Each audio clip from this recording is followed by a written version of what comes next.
Youorns.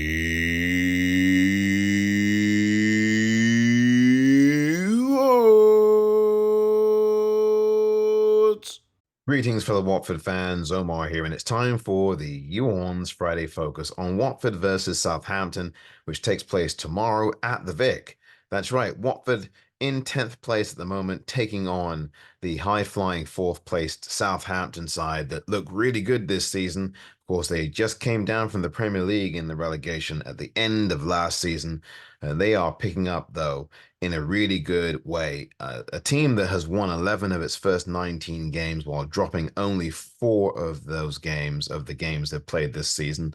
They are looking really good, Southampton, and they've scored amongst the highest number of goals in the championship. They're in the top 5 in terms of the number of goals they have scored, 34 so far this season to Watford's 28. And Southampton are a team that give Watford fits at the Vic.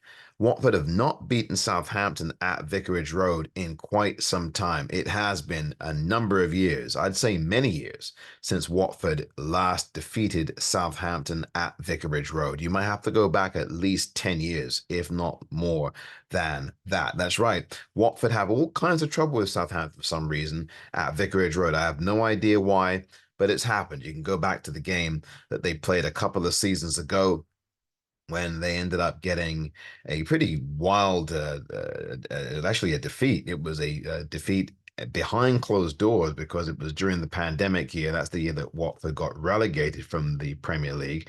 You can go back to the 0-0 draw they played in one of the games when they were in the Premier League a few seasons back. You can go back to the crazy game that saw them get a 2-2 draw. It was really a handball by Abdoulaye Doucouré. These are all games of the Vic they played against Southampton of Watford over the years.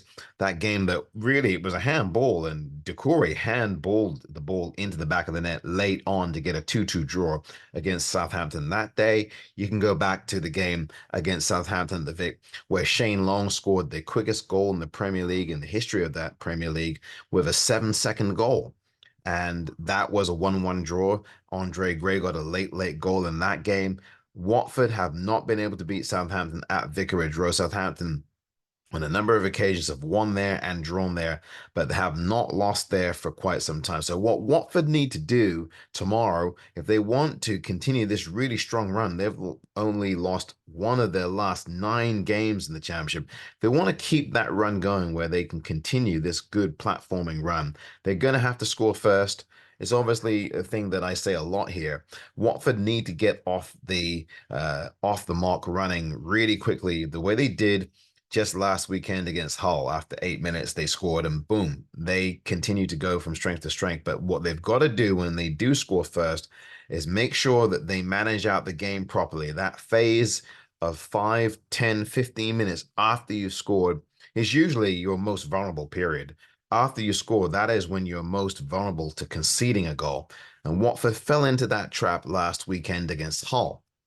And what they're going to have to do to stifle that and to correct that in this game against Southampton tomorrow is to be much more judicious and disciplined and mindful of the pitfalls of a 1-0 lead, because 1-0 can actually work against you if you're in the lead, because you sometimes switch off.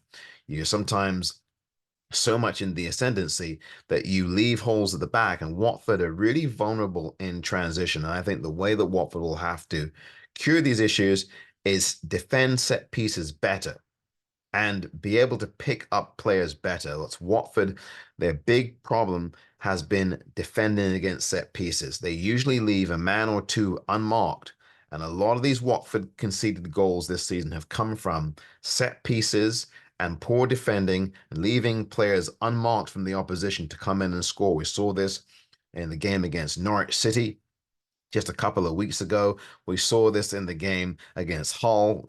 These kinds of mistakes happen repeatedly, and what Watford must do is defend better in these situations, whether it's in transition or off of set pieces.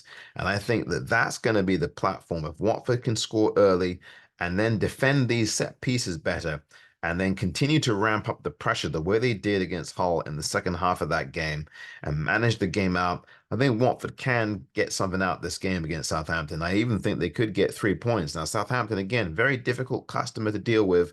They have played well this season. They look very good. They're firmly entrenched in the playoff race.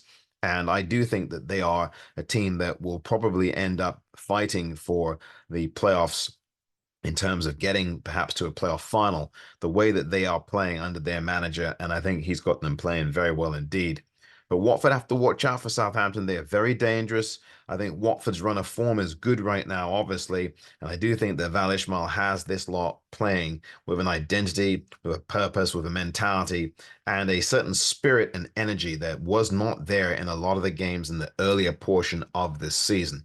Now, look, Watford are going to make mistakes. Every team does. But it's the kinds of mistakes that Watford make that will be the key in this game. Watford are going to have to make those mistakes in places where it won't hurt them on the pitch. Now, look, in any given moment, a team can do something, a player can do something that can get your head spinning if you're a Watford supporter, especially. But if you make mistakes, make them in areas of the pitch that are not going to cost you dear in the process. And I do think that Watford will need discipline more than ever against the Southampton side, who will be looking to frustrate and hit on the counter. And I do think also that Watford are going to have to put their game plan out there and get it out there early. Do not allow Southampton's tempo to dictate what you do. Make sure that you impose yourself on the game early. Now, Watford have played better at Vicarage Road lately, but you can't afford to start this game the way you started it against Norwich a couple of weeks ago when, of course, Watford looked like a deer in headlights for 20 minutes before they finally woke up on the half-hour mark. I think that if Watford start the game tomorrow the way they started the first half and started the second half against Hull, I do think that we could be looking at another game where Watford pick up 3 points, but it will not be easy. This has been the YouOrns Friday Focus.